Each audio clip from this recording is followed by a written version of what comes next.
지난 영상 마지막 부분에서 use state를 간단하게 알아봤는데 일반 변수와는 어떤 차이점이 있고 선언하는 방식 그리고 변수를 변경해주는 방법부터 해서 차근차근 알아보겠습니다.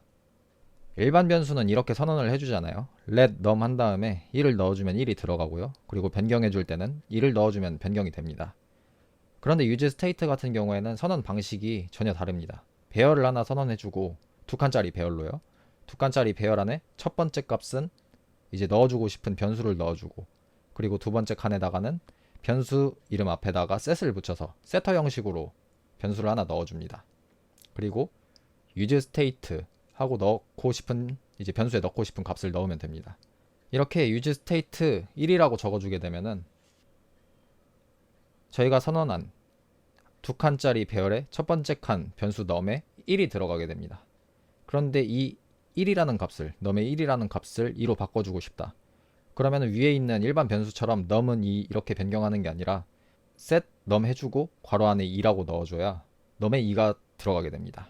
저희가 자바를 배울 때 보면은 이제 VO에서 getter, setter 같은 거 이용해서 변수를 변경해 주잖아요. 그거랑 이제 비슷하다고 보시면 됩니다. 물론 getter는 없지만 이제 setter 이용해서 값을 변경해 주는 거랑 비슷하다고 볼 수가 있겠죠.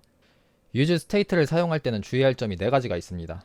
뭐 더 많을 수도 있지만 대표적으로 이렇게 네 가지가 있는데, 첫 번째 상단에 정의하면 안 되고요. 두 번째는 바로 실행하면 안 되고, 세 번째 반복문 안에서 정의하지 말고, 네 번째 if문 안에서 정의하면 안 됩니다.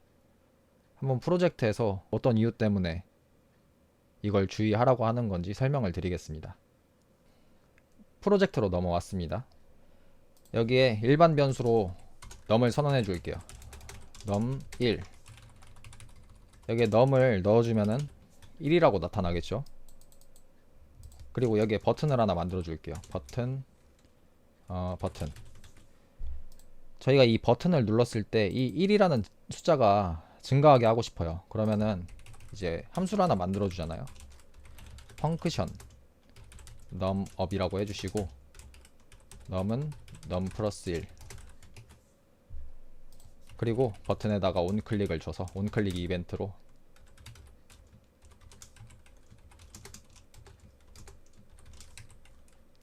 num up이라고 해주겠습니다.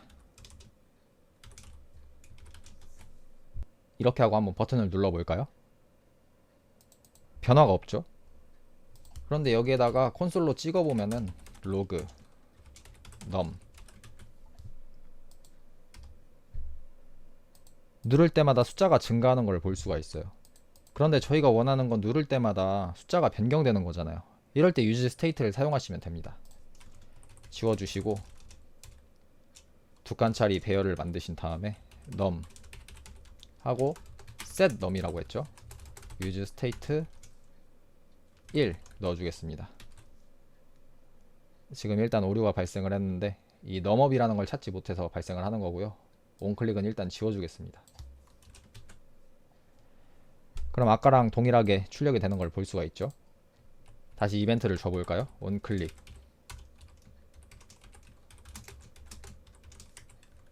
set num 해주시고, num은 num 플러스 1이다. 이렇게 하고 버튼을 눌러볼까요? 누를 때마다 저희가 원하는 만큼 증가하는 걸 볼 수가 있어요.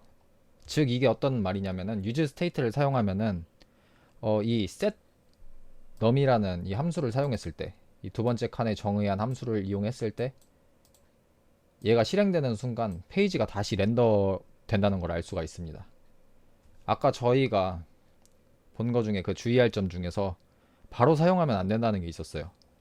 이 버튼을 지운 다음에 여기에 직접 set num이라고 실행을 하게 되면은 뭐 2라고만 해줄게요. 그러면은 여기에 2를 넣는 순간 num에 2가 들어가게 되겠죠. 한번 저장을 해볼까요? 오류가 발생했어요. too many re-render라고 돼 있잖아요. 이게 실행이 되는 순간 페이지가 다시 렌더되면서 다시 얘를 부르고 계속해서 렌더를 다시 하다 보니까 너무 많이 렌더가 됐다는 거예요.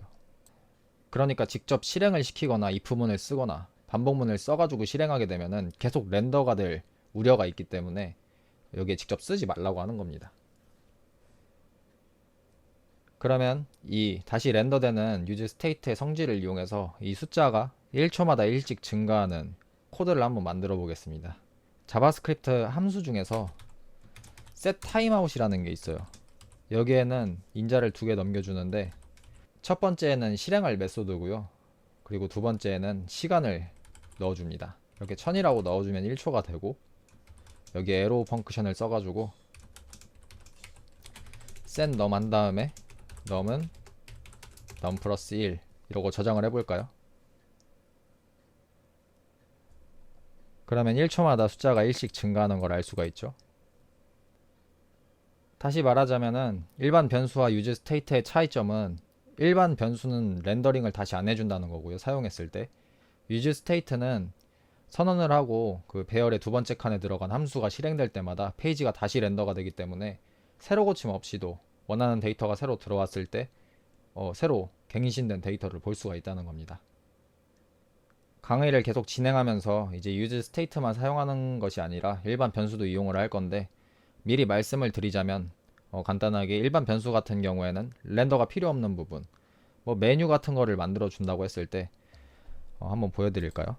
제가 지금 만들고 있던 사이트 중에 한코딩이라는 사이트가 있어요. 여기 보시면은 이 부분은 다시 렌더가 될 필요가 없잖아요. 이런 로고 같은 부분은 변수로 넣어줘도 되고요. 그리고 이렇게 리스트 불러오는 부분 있잖아요. 이런 부분은 뭐 게시글이 수정될 수도 있고 다시 렌더를 해줄 필요가 있다는 생각이 들면은 유즈 스테이트에 넣어주면 되겠죠. 그러니까 본인이 보시기에 판단을 하시면 됩니다. 이 부분은 렌더가 필요가 없다면 일반 변수를 쓰셔도 되고, 아니다 이 부분은 렌더가 필요하다 하면 유즈 스테이트를 사용하시면 되겠죠. 다음 영상에서는 리액트에서 태그마다 스타일을 어떻게 줄 수 있는지 알아보도록 하겠습니다.